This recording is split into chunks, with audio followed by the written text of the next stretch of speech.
तो देखिए, आज हम मनुस्मृति के जो द्वितीय अध्याय है उसके कुछ श्लोकों का अध्ययन करेंगे।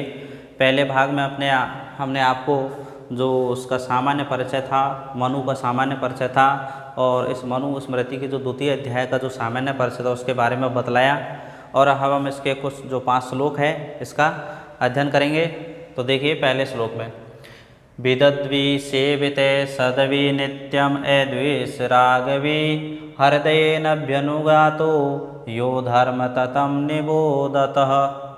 तो देखिए, प्रस्तुत श्लोक के अंतर्गत क्या बताया गया है कि एक बार सभी मुनि हैं वो महाराज मनु के पास जाते हैं, और महाराज मनु के पास जाकर के और धर्म विषयक जानकारी, सृष्टि की उत्पत्ति प्रक्रिया, मनुष्य के अर्थात प्राणियों के जीव का देहांतरण अर्थात इस प्रकार के कई विषयों के बारे में से ज्ञान प्राप्त करने के लिए जाते हैं। तो वह महाराज मनु उन ऋषि मुनियों से कहते हैं कि मैंने इस प्रकार की जो जानकारी है, इस प्रकार का जो ज्ञान है भृगु मुनि को प्रदान किया है, और आप उनके पास जाइए, वो ही इस प्रकार का ज्ञान आपको देंगे। तो इस प्रकार से वहाँ पर से सभी मुनि महाराज भृगु के पास आते हैं और महाराज भृगु से इसके बारे में बताते हैं। तो महाराज भृगु कहते हैं कि भाई, मैंने इस प्रकार का जो ज्ञान है अर्थात जो इस प्रकार का जो ज्ञान है वो मुझे महाराज मनु ने प्रदान किया है, और इस प्रकार से मैं उस ज्ञान को आपको ज़रूर प्रदान करूँगा।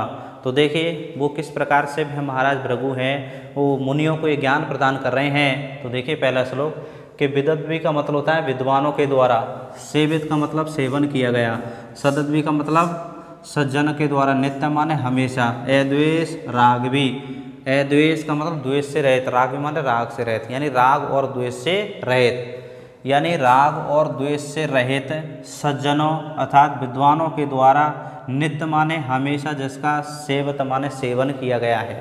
यानी हे मुनि लोगों, राग और द्वेष से रहित सज्जन अर्थात विद्वान व्यक्तियों के द्वारा जिसका सेवन किया गया है, हृदयेन अभ्यनुगातो, और हृदय से जिसको स्वीकार किया गया है, यो धर्म ततः निबोधते, उस धर्म के बारे में आप जानो। यानी महाराज जो भृगु हैं उन्होंने जो उनको ज्ञान प्रदान किया धर्म विषय के बारे में, तो उन्होंने क्या किया कि इस संसार के अंतर्गत जो धर्म विषय ज्ञान है, जो इस प्रकार का ज्ञान है, उसके हम विद्वान व्यक्तियों से, धर्मात्मा व्यक्तियों से, जो राग द्वेष अर्थात किसी प्रकार के छल प्रपंच से रहित होते हैं, उनसे ही हमें ज्ञान प्राप्त करना चाहिए। क्योंकि इस संसार के अंतर्गत यदि व्यक्ति जैसे तिलक माला छापे धारण करता है और उसको किसी भी प्रकार से इन चीज़ों का ज्ञान नहीं है, वह राग और द्वेष से युक्त होता है, स्वार्थ में लिप्त होता है, तो उनसे हमें धर्म विषयक जानकारी प्राप्त नहीं करनी चाहिए। तो इस प्रकार से श्लोक के अंतर्गत राग और द्वेष इस शब्द का प्रयोग किया गया है कि सज्जन व्यक्ति है और विद्वान व्यक्ति भी है, परंतु वो कैसे हैं, राग और द्वेष से रहते हैं, यानी उनमें किसी भी प्रकार का जो स्वार्थ है वो नहीं है।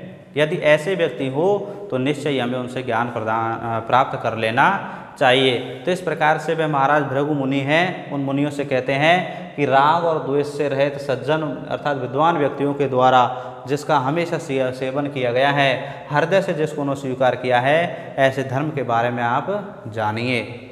ठीक है, अगला श्लोक देखिए, कामात्मता ने प्रशस्ता ने च एव इह अस्ति कामता काम्यो हि वेदाधिगमय कर्मयोगश्च वैदिकः।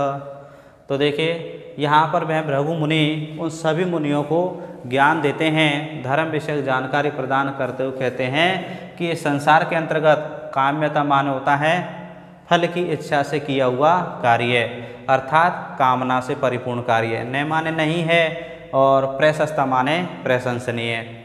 यानी वो क्या कहते हैं कि हे मुनि लोगों, इस संसार के अंतर्गत हर व्यक्ति हमेशा स्वार्थ में लिप्त है, यानी वो क्या करता है, स्वार्थ के वशीभूत होकर के फल की इच्छा से ही हमेशा काम करता है, जो प्रशंसनीय नहीं है। न च एव कामता, परंतु वो इस बात को भी साथ में बतलाते हैं कि न एकामता, बिना कामना के कोई इस संसार में कर्म करना भी संभव नहीं है।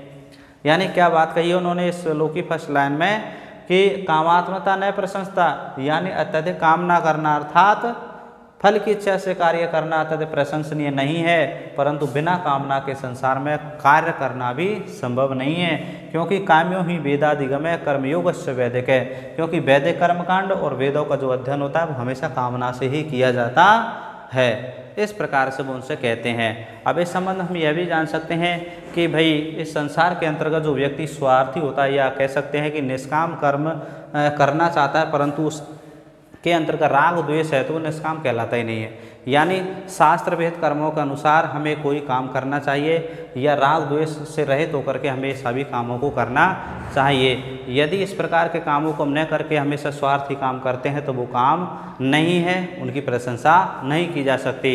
इसलिए कहा है उन्होंने कि कामात्मता यानी फल की इच्छा से किया हुआ कार्य प्रशंसनीय नहीं होता, परंतु इस संसार में बिना कामना के कोई भी कार्य करना संभव भी नहीं है, क्योंकि वेदों का अध्ययन और वैदिक कर्मकांड वो सभी कामना से ही किया जाता है।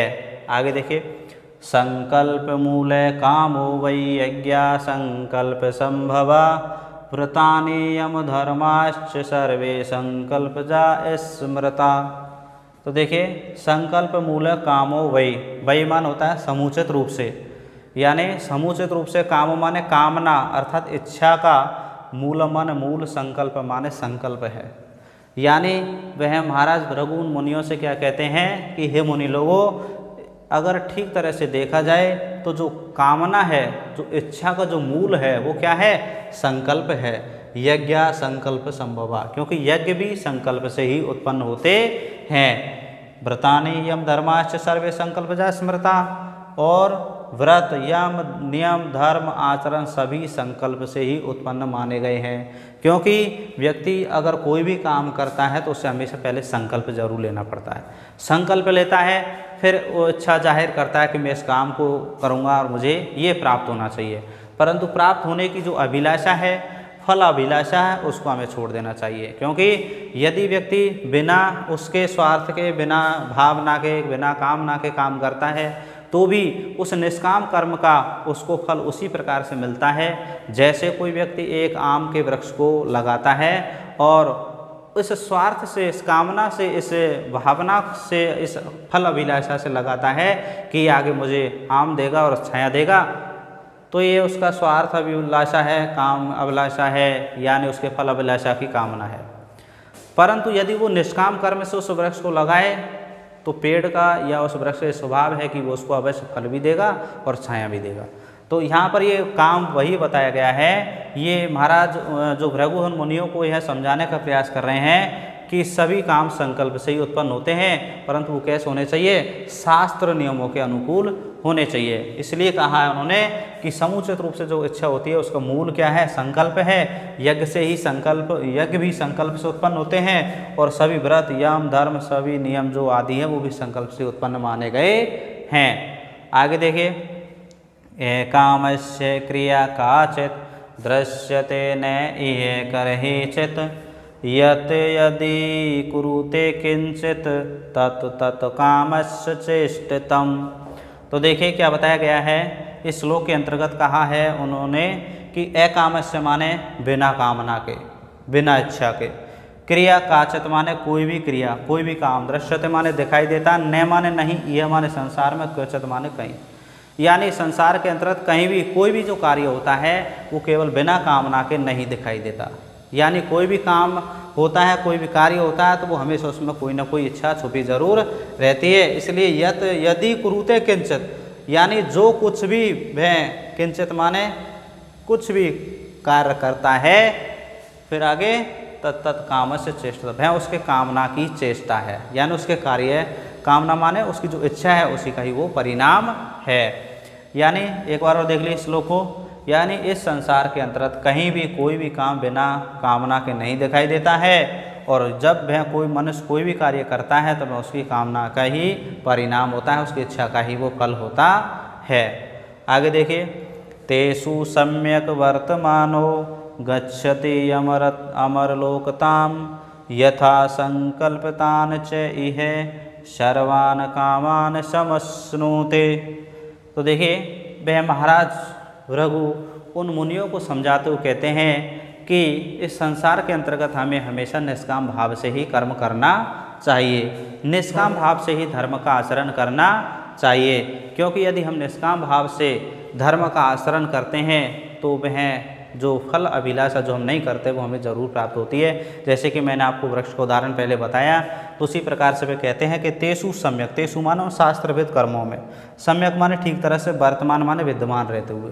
कहने का मतलब शास्त्रों के नियम अनुसार कार्य करने वाला व्यक्ति गच्छति माने प्राप्त होता है, अमर लोकता माने अमरता के लोक को, अर्थात देवताओं के लोक को, देवलोक को, स्वर्गलोक को, अर्थात मोक्ष को प्राप्त होता है।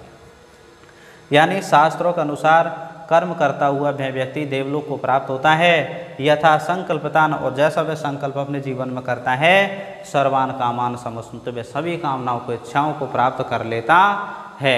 इस प्रकार से वह महाराज भृगु हैं उन मुनियों को धर्म विषयक जानकारी प्रदान कर रहे हैं।